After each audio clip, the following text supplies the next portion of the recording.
Breathe, dragons, sing of the first world, forged out of chaos and painted with beauty. Sing of Bahamut the platinum, molding the shape of the mountains and rivers. Sing too of chromatic Tiamat, painting all over the infinite canvas. Partnered, they woke in the darkness. Partnered, they labored in acts of creation. And there's a lot more. This is my spotlight on Fizban's Treasury of Dragons. This is the latest and newest D&D official sourcebook released yesterday. I have it in D&D Beyond format, and I'm going to go through it and show you what is here. What are we looking at? Fizban's Treasury of Dragons is a comprehensive guide to the dragons of the worlds of D&D. It introduces the gem dragons, a family of 5 dragon kinds, as well as a variety of other dragons and dragon-related monsters, character options, and inspirations. This is the TLDR version. In this book, you're going to find 3 variant Dragonborn races, Chromatic, Gem, and Metallic. You will also find 2 new subclasses, Way of the Ascendant Dragon Monk, and the new Drake Warden Ranger.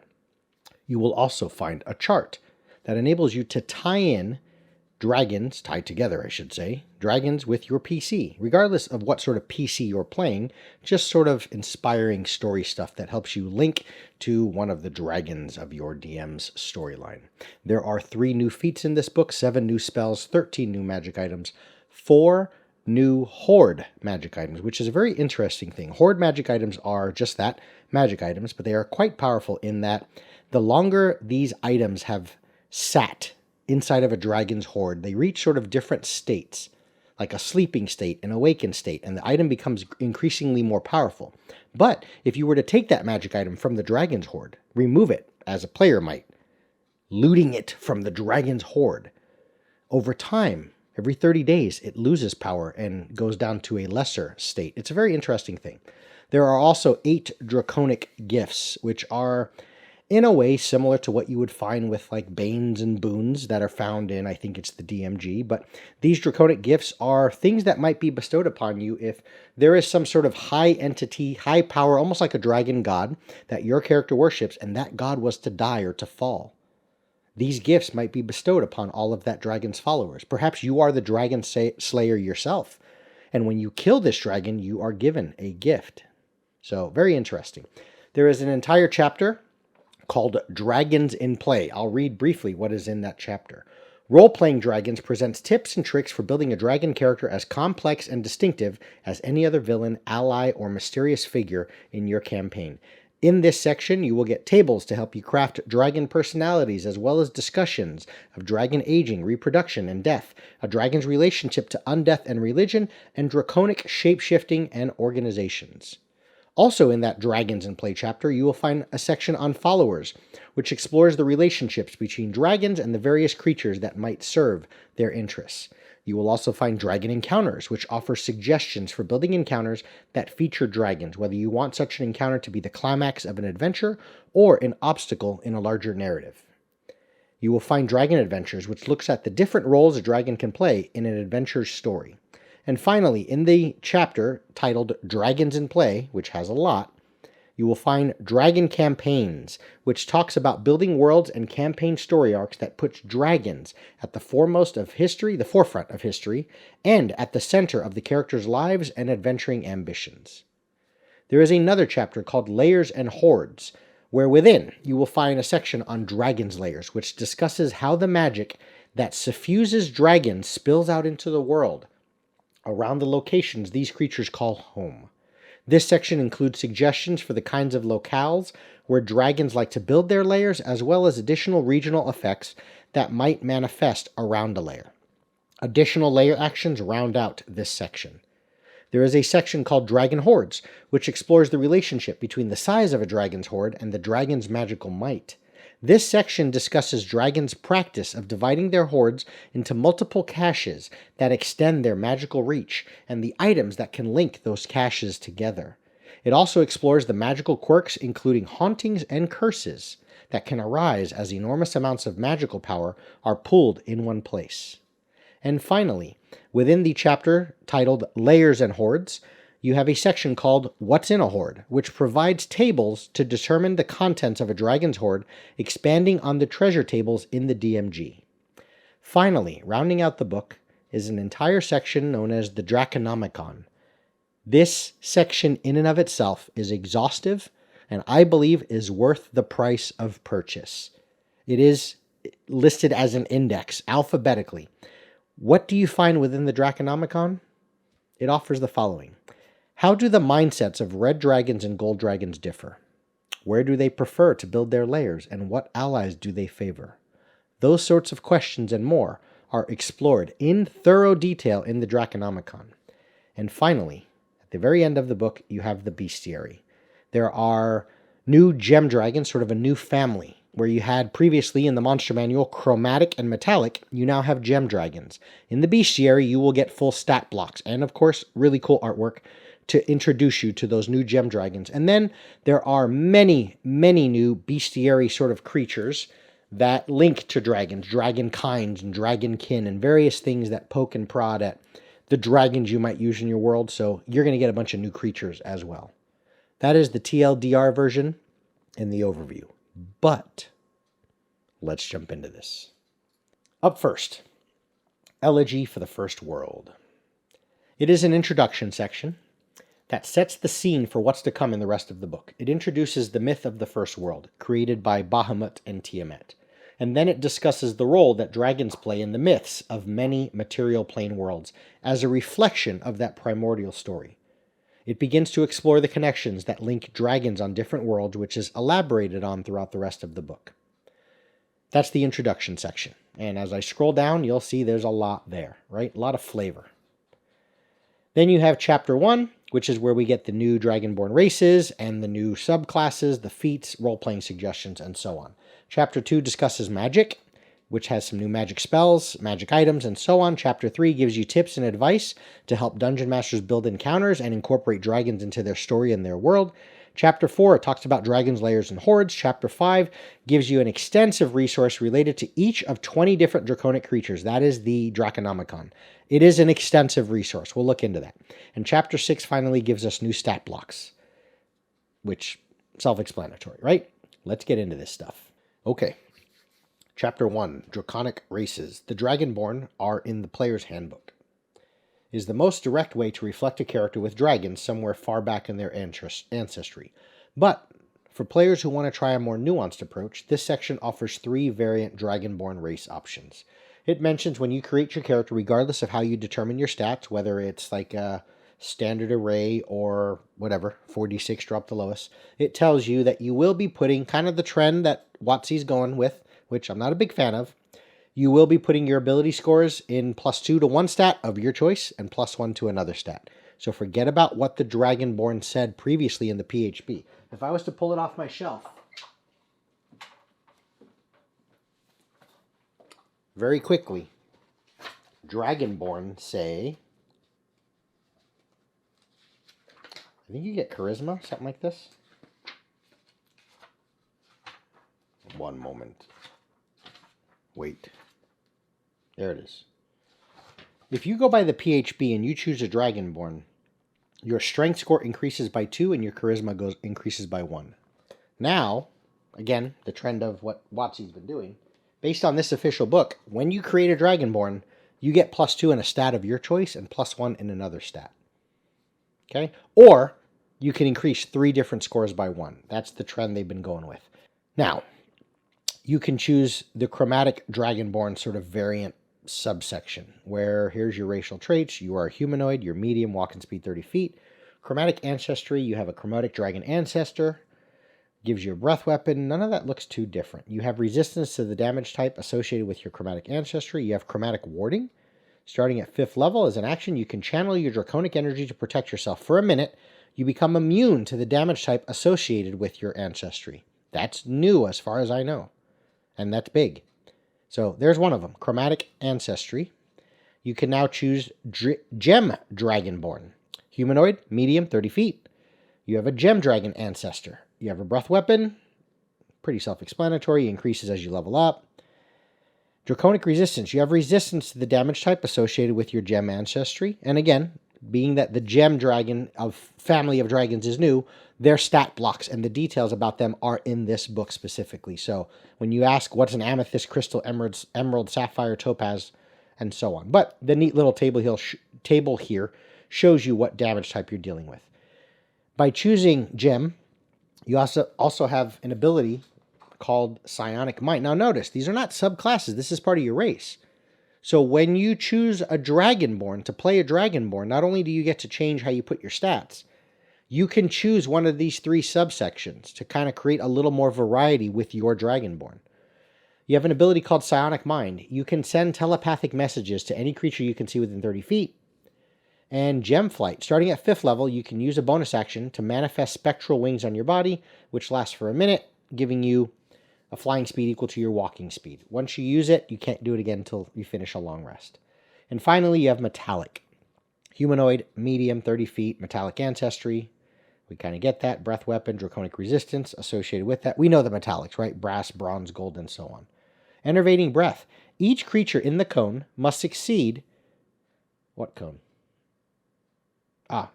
Metallic breath weapon. When you use the attack on your turn, you can replace one of your attacks with an exhalation in a 15-foot cone.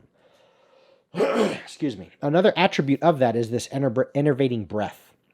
Each creature in that cone must succeed on a con saving throw or become incapacitated until the start of your next turn.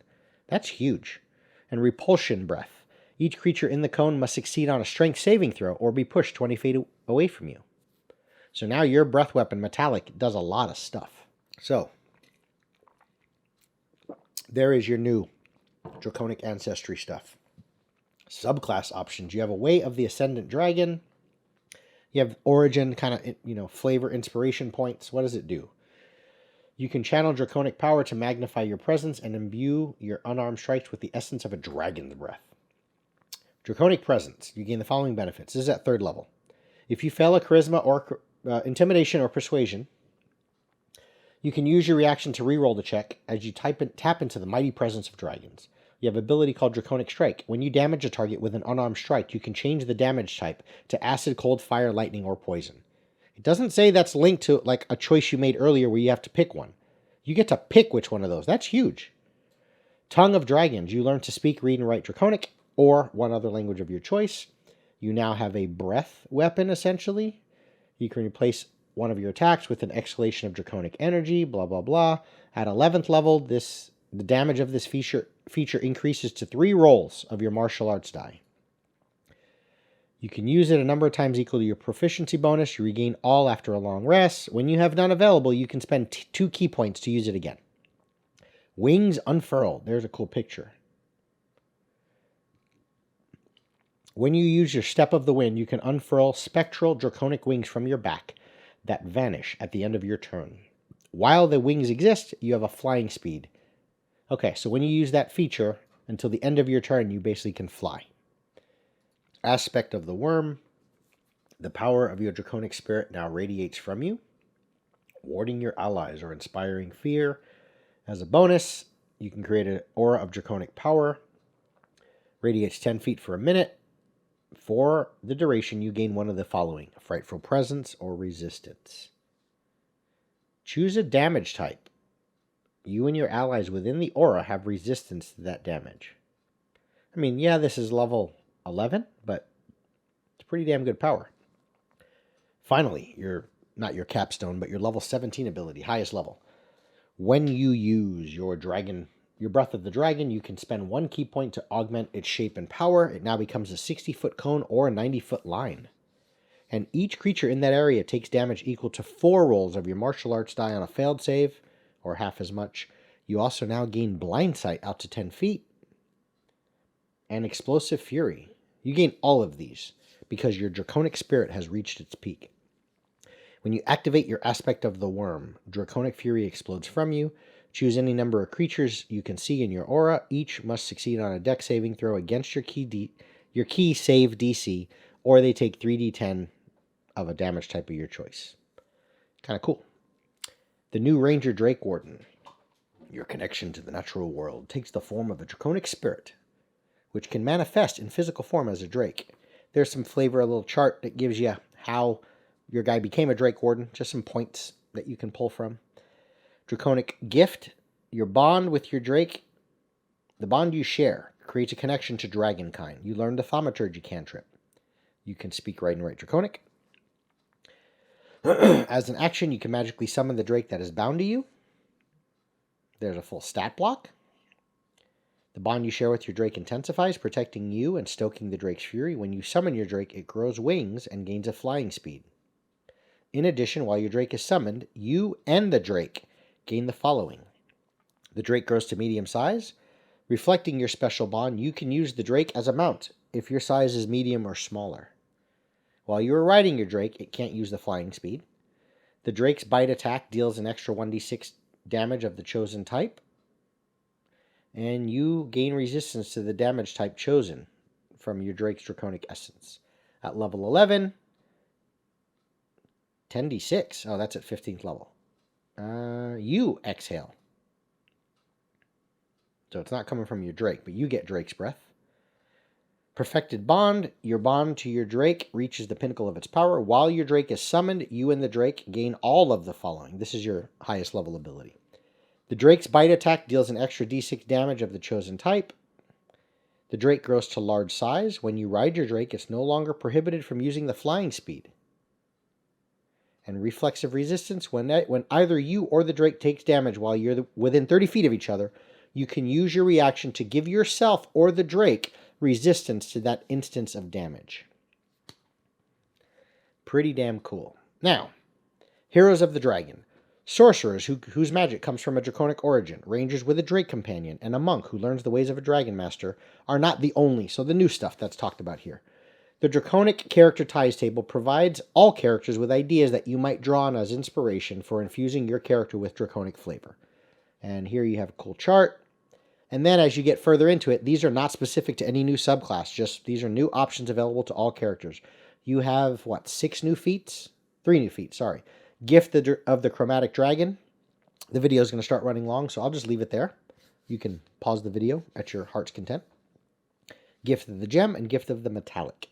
And it just simply says, if you are using the optional feats rule in the PHP, these are now available to your table. Of course, if you're using this content. There's a lot there in that chapter. Okay? Let's see. Chapter 2. A lot of new spells. Well, 3, 4, 5, 6, 7 new spells. Maybe not a lot, but here we go. We're not going to go over every detail here, but ordered by spell level. A Shardalon Stride. Beautiful artwork. Oof. That's world class. Same as I did with the feats. I'll leave it here. A Shardalon Stride, a 7th level called Draconic Transformation. Kind of think I know what that is. Fizban's Platinum Shield. Nathair's Mischief. Rolathim's Psychic Lance. Rhyme's Binding Ice. Rhyme of the Frost Maiden. Again. Pretty damn cool picture. And you can summon the spirit. Okay. Magic items. There's a bunch here. So these are just straight up magic items, not specific to, like, you'll see in a moment when we get to Hoard magic items. You have a very rare, an amethyst lodestone, a rare crystal, a sword. What's it do? The magic sword's blade is fashioned from a horn or spine from a crystal dragon. When you hit with an attack roll using this sword, the target takes an extra d8 radiant. The sword has 3 charges and it regains 1d3 at dawn. When you hit a creature with an attack roll using the sword, you can expend 1 charge to regain a number of hit points equal to the extra radiant damage that the sword dealt. Also, while holding the sword, you can use a bonus action to cause it to shed light. A Dragonhide Belt. Requires attunement by a monk only. While wearing it, you gain a bonus to saving throw DCs of your key features. The bonus is determined by the belt's rarity. Neat. Well, that's pretty big. Dragon Lance, a legendary lance or a pike. +3. When you hit a dragon, it takes an extra 3d6 force. And any dragon of your choice that can see you within 30 feet of you can immediately use its reaction to make a melee attack. The Dragon Wing Bow. Emerald Pen, the Flail of Tiamat. A gold canary figurine of Wondrous Power, a Platinum Scarf, Potion of Dragon's Majesty, a Ruby Weave Gem, a Sapphire Buckler. I like that there's a lot of shields. That's cool. And a Topaz Annihilator. Now we have Hoard magic items. Certain magic items can absorb the ambient magic of a dragon's hoard. The mightier the dragon, the more powerful the item becomes when it is steeped in the dragon's hoard. These items, called hoard items, have 4 states, which are summarized on the hoard item states table. A hoard item in its slumbering state has certain base properties, and it gains additional properties when it enters the stirring, wakened, or ascendant state. Now, these are attached. So what happens, I think it said, after a year, right here, ordinarily, a hoard item must steep in a dragon's hoard for 1 year to reach the maximum possible state allowed by the age. So, in order to reach Ascendant at all, it's only if it's in an ancient dragon's hoard. Whereas if you have a young dragon, the max state it can reach is stirring. It's going to take a year to go from slumbering to stirring. Okay? And when a dragon is slain, the magic surrounding its hoard becomes volatile. This allows a hoard item to steep more quickly in the hoard, but also it can decrease in power if the ambient magic, basically if the item is pulled away from the hoard. If you take it, it's going to go down, decrease by 1 state every 30 days. Here's a bunch of sort of flavor roleplay quirks, but you've got 1, 2, 3, 4, 5 items or something like that. So you have the Dragon's Wrath weapon, and here you go. All the different things that happen depending on what state it's in. Dragon Touch Focus, Dragon Vessel, and a Scaled Ornament. What I like is they're kind of left as vague. You know, it's a vessel, it's a sword, it's a ornament. You can flavor the visuals of it, the description, the story, the history of it, and what state it's in, and what dragon it's attached to. So I like that it gives us some plug-and-play things of, okay, it does this within 15 feet, so on and so forth. But there's enough story there that you can definitely run with that, should you choose. So that's what's there. And finally, Draconic Gifts, kind of like your boons, things like that, that can be blessed upon you by killing a special dragon, or if you're a follower of a certain dragon in the storyline. And there's quite a few here. So Draconic Rebirth, Draconic Senses, Echo of Dragon Sight, Frightful Presence, Psionic Reach, beautiful artwork, really cool art. Scaled Toughness, Tongue of the Dragon, and so on. All right. This is a big chapter. I'm not going to go over everything. Dragons in play. Essentially, if you're running dragons in your game as a dungeon master, here you go. There's a lot here. I mean, pull back a second, because these next few chapters, I'm not going to go over everything. I'm just going to tell you in brief, looking over it for 15 minutes, right? Not digesting everything. What I feel like the essence of what's here. You want dragons to be this enigmatic thing, right? But not so enigmatic and mysterious where they're extinct, where they don't exist, right? There's a story to them. And there should be. Even at the low level, right? Their impact should be worldly. Even if it's an adult, it doesn't have to always be an ancient great worm or Clouth or Tiamat herself, right? If you want dragons to play into your world, and it doesn't have to be the overarching villain or the main quest giver, good, bad, or otherwise, of your entire campaign. It can just be a specific story arc. Like for a little while, levels 3 to 7, your PCs are going down this route of exploring some dragon cult, right? Or looking for some artifact or a religious icon, a relic, magical or otherwise, that is rumored to last be seen in some dragon's hoard, right? Whatever you want to use, and in whatever manner you want dragons to play into your world, when you start asking those questions, how do I make them more than the stat block that's just offered in the player's hand, than the monster manual? Or, of course, if you're using the new ones, gem dragons, how do I do more with them? More things that help fill up all 3 pillars of gameplay. It's often very easy to figure out the combat pillar, right? Because you have a stat block, you see its CR, you see what it can do, it can take these legendary actions, it has legendary resistance, it has a breath weapon, you better hope your PCs have resist fire, otherwise the red dragon's going to crush them, right? That's easy. But what about the dragon and just its mere presence on the world? The stories hushed and whispered in the local tavern about that dragon that lairs in the peaks or in the swamp. What are the social, intrigue, political consequences of that dragon being around? What is the exploration stuff? Like, how does the environment change as a result? What are the cults? What are the other monsters that kind of linger and try and get as close, in close proximity to that ancient dragon? It's not just an ancient dragon and then a couple of adults flying around and then it's young adults. It's not all just green dragons in the poisonous swamp. There's other entities, other creatures, right? These subsequent sections answer those questions for you, and they help you create content. If we look at dragons in play, I mean, here's dragon characters. Roll a d20, right? You have characters that have essences of it, right? Or they meet an NPC.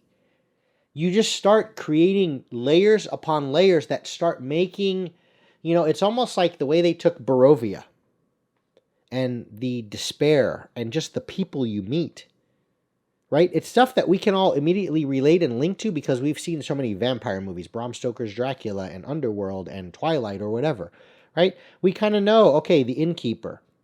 There's a hunter, a witch hunter looking guy that has a very Van Helsing feel. And then we have this thing that might be a lycanthrope. And then we have this very husky, disheveled looking NP, right? There's so many things that feed into the narrative and story of the overwhelming presence of Strahd, the vampire. But now you have a dragon, but it's not just a big stat block of CR23. You have a dragon and the underlings and the environment and the cities and the towns and the entire society and socio-political, cultural ramifications of that single draconic entity. That's what this stuff is doing. I mean, look at the artwork, look at the pictures. Everything screams dragon, yet it's just more layers of variety versus the same thing of it's a red dragon and then a lesser red dragon and a lesser red dragon. So, I mean, there you go. Dragon bonds. I mean, these pieces of art are... I love this stuff. This can easily be used as this is the NPC that you meet as the human polymorphs and change into dragon form, or this is a picture that you find in the local lord's foyer. And you're like, oh, does he follow that ancient red dragon? Is he the ancient red dragon? What does he play into it? This could easily be the portrait that's hanging from his wall. I mean, dragon name elements. I mean, there's so much here on... I mean, come on, guys. The game is called Dungeons and Dragons. Dragons are everything in D&D. They're the things that inspire the 9-year-old, but also provide enough for veteran role players that they can lean into some memories they've had of how they've gotten their ass kicked by a dragon, right?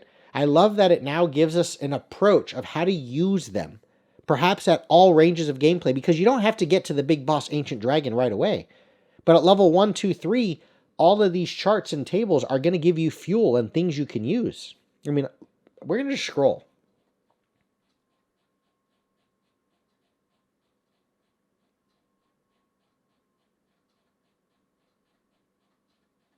I got a long way to go still. I mean, it's a 32-inch monitor. I'm scrolling on this screen.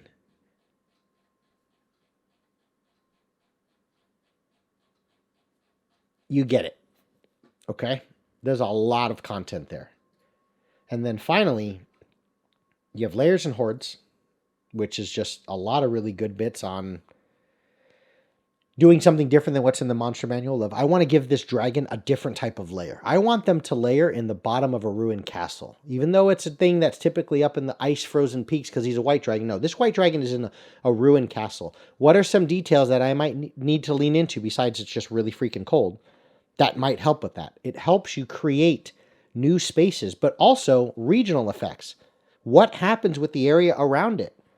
Things and reminders that just keep letting the players know this dragon has an impact on the world as a whole, on the story as a whole. And I love that. There's a wealth of content here. And that's not even to the best parts. The Draconomicon, which I'm going to gloss over very quickly, look at this entire index. For essentially every type of dragon. Black, blue, brass, bronze, copper, crystal, which are one of the gems. Deep, dragon turtles, emerald dragons, fairy dragons, gold, green, moonstone, red, sapphire, topaz, white, silver. You click on it, just silver. Little flavor text, tables, creating a silver dragon, personality traits, ideals, spellcasting, things it can use, adventures and adventure hooks using silver dragons, what creatures are connected to it, obviously the benefit of D&D Beyond. I can mouse over. I have all sorts of new monsters to pull from. Young silver dragon connections, another table for adults, another table for ancients, an example of a layer with a full map to boot. I can click on that. Features of the layer, the antechamber, the side chambers, treasures, D10 charts. That's for one dragon. That's just for silver. Look what's here. You got a lot of content. And then finally, the Bestiary, where you have all the gems, the amethyst. Talks about them a little bit. Their layer actions. Here's the stat block for the ancient, the adult. There's your artwork. Some are better than others. This is a good piece of art, but I like it. It's a little more concept arty and sketchy, which is neat. There's animated breath. The aspect of Bahamut. I mean, then you have artwork like this. Chromatic great worms. Oof. I mean, the size and scale. Crystal dragons. That's just A through C. You can see what's here. Dragon flesh grafters. See what I mean? Like, there's just more things that scream dragon, but you're getting variety of content and fights. It's not just all dragon stuff. You know, things that are inspired by and definitely lean into that, but abominations. I mean, look at this thing.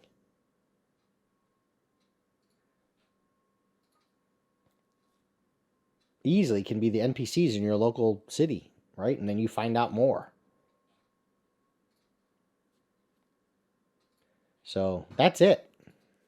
That's the Fizban's Treasury of Dragons. With my legendary bundle discount, it was like $25 for me. And I think I did a 20% off pre-order or something like that because I got all three Fizbans, the last book I just did, and then the new one coming out. The Strixhaven, I think it's called. I think this, you know, and then obviously at your local gaming store, online retailer, you're probably going to find it $25 to $30. This might be one of the few that I might go and get the hardcover as well. Just because I feel like there's just a lot of cool bits to sort of sit back on the couch and just read through for inspiration, because it's just anything that gives me a lot of dungeons and a lot of dragons, I'm always inspired, right? Because they're always kind of that penultimate, or not penultimate, but, you know, the cream of the crop of creatures. As long as you can weave through them and use them and not just feel like they're reserved only for high level, but also making them so mysterious that you don't know how to quantify how they might fit into your world. I think there's a wealth of content here. I mean, I'm going to certainly be a little more subjective in that opinion, but if you're using dragons as it stands right now in 5th edition, it's the best book there is, right? There's nothing that comes close to it. I don't care what you read in Volos or otherwise. If you're going to use dragons, even when you're using one of the adventure books that leans a lot into one of the dragons as the main storyline or main adventure, you know, villain, when you're using dragons, and I like their approach, you know, kind of like Eberron did, where it doesn't immediately scream that these things need to be used as the red is the villain and the gold is the good guy. There's a lot and enough here to weave through that you can have them play the way Eberron talks about it, of the gold might be the big baddie of your game, and the red might be exactly who you need to rely on to help you get through things. And it gives you enough tables and charts and things that link characters of different types. Yes, you have the new character options, but ways that you can lean into if you want to treat them as a god. And it mentions them. There's a section on Death of a Dragon and dragon gods and whatnot. Right here, gods and religion, but where is the other one? Right here, dragons of legend and so on. You know, or is it an actual like little young adult that's in the forest that your players go to as your main quest hook guy for the first 4 levels of gameplay? So there's a ton here. If you're looking for dragons, Fizban's Treasury of Dragons is what you want. I hope this spotlight helped. I'll see you guys soon.